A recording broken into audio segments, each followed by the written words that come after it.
Mitsubishi have always recognised the role that electricity can play in powering cars. After 40 years of powertrain development, they were first to launch a pure electric model in our market, then followed that up in 2014 with this car, the Outlander PHEV.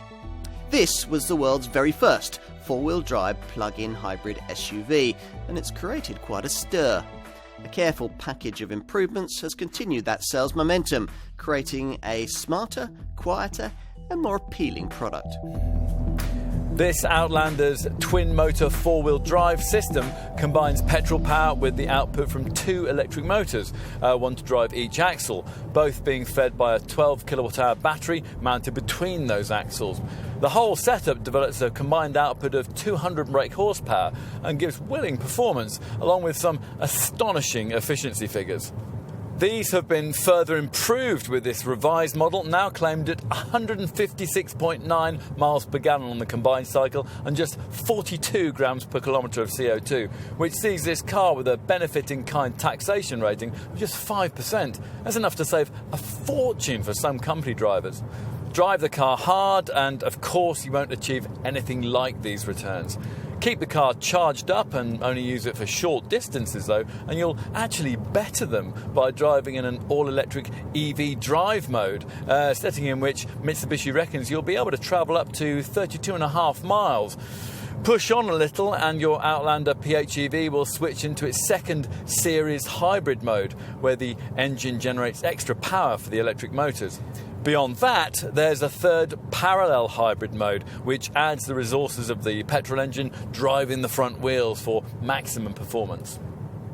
This improved third-generation Outlander certainly looks a whole lot sharper than the original version of this Mark III model did. In place of the rather apologetic looks of that car, we're now treated to a smarter, more confident styling, exemplifying what Mitsubishi calls its fresh dynamic shield design direction. That's given us a lower, leaner, and wider body shape, yet one still continuing with the high flanks, the raised belt line, the uncluttered surfaces, and the strong shouldering that originally defined this model.